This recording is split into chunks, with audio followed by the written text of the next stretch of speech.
തൻ്റെ രാഷ്ട്രീയ എതിരാളിയായ പി.ജെ. ജോസഫുമായി അനുരഞ്ജനത്തിന് തയ്യാറായി ജോസ് കെ മാണി എന്നാണ് റിപ്പോർട്ടുകൾ പുറത്തുവരുന്നത്. ജോസ് കെ മാണിക്ക് കൃത്യമായി അറിയാം, പി.ജെ. ജോസഫുമായി അനുരഞ്ജനത്തിന് തയ്യാറാകാതെ ഇനി കേരള നിയമസഭ ജമ്മത്ത് കാണാൻ പറ്റില്ല.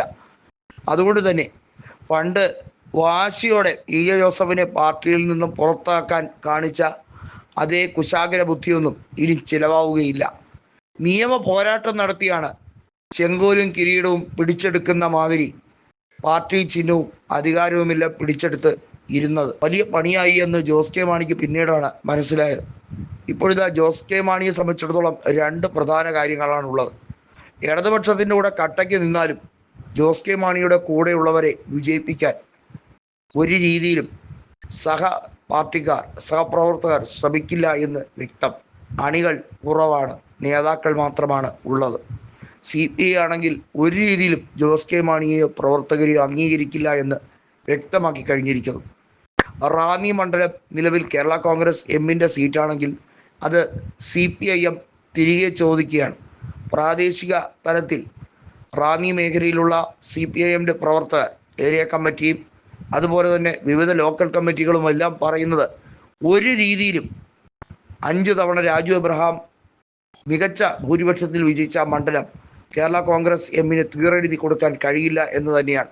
കഴിഞ്ഞ തവണ ഒരു പ്രത്യേക സാഹചര്യത്തിൽ മാത്രമാണ് അവിടെ പ്രമോദ് നാരായണനെ മത്സരിപ്പിച്ച് വിജയിപ്പിച്ചത്. എന്നാൽ ഇക്കുറി ഇനി അത് കഴിയില്ല. അവിടെ CPIM ടിക്കറ്റിൽ ആരെങ്കിലും മത്സരിപ്പിക്കണം. നമുക്കറിയാം, കേരള കോൺഗ്രസ് എമ്മിന് ഇതുപോലെ കൊടുത്തൊരു സീറ്റാണ് കുറ്റ്യാടി സീറ്റ്. എന്നാൽ കുറ്റ്യാടി സീറ്റിൽ വലിയ ആഭ്യന്തര പ്രശ്നം ഉടലെടുത്തു. LDF ഉള്ളിൽ പൊട്ടിത്തെറി അതിരൂക്ഷമായി. ഉടനെ CPIM ആ സീറ്റ് ഏറ്റെടുക്കുകയും പാർട്ടി സ്ഥാനാർത്ഥി അവിടെ 300ഓളം വോട്ടുകൾക്ക് കഷ്ടിച്ച് ജയിച്ചു കയറുകയും ചെയ്ത ഒരു സാഹചര്യം നമുക്കറിയാം. അതുകൊണ്ട് തന്നെ ഇനി ഒരിക്കൽ കൂടി റാന്നിയിൽ മത്സരിച്ചാൽ ജോസ് കെ മാണിയുടെ പാർട്ടിയുടെ ചീട്ട് കീറുമെന്ന് ഉറപ്പാണ്.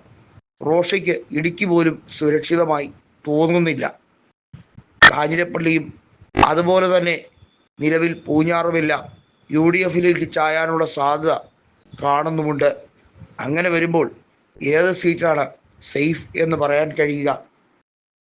കോൺഗ്രസിനെ സംബന്ധിച്ചിടത്തോളം നില ചെറിയ തോതിൽ ഒന്ന് പരിങ്ങലിലായെങ്കിൽ അവരുടെ സഖ്യകക്ഷികൾക്ക് യാതൊരു രീതിയിലുള്ള അഭാവമോ കുറവോ പ്രവർത്തന കാര്യത്തിൽ ഇല്ല എന്നുള്ളതാണ്. മുസ്ലിം ലീഗും കേരള കോൺഗ്രസ് ജോസഫ് ഗ്രൂപ്പും ഒക്കെ ഡബിൾ സ്ട്രോങ് ആയി നിൽക്കുന്നു എന്നുള്ളത് ഒരു മുന്നണിയെ സംബന്ധിച്ചിടത്തോളം ഏറ്റവും വലിയ കാര്യം തന്നെയാണ്.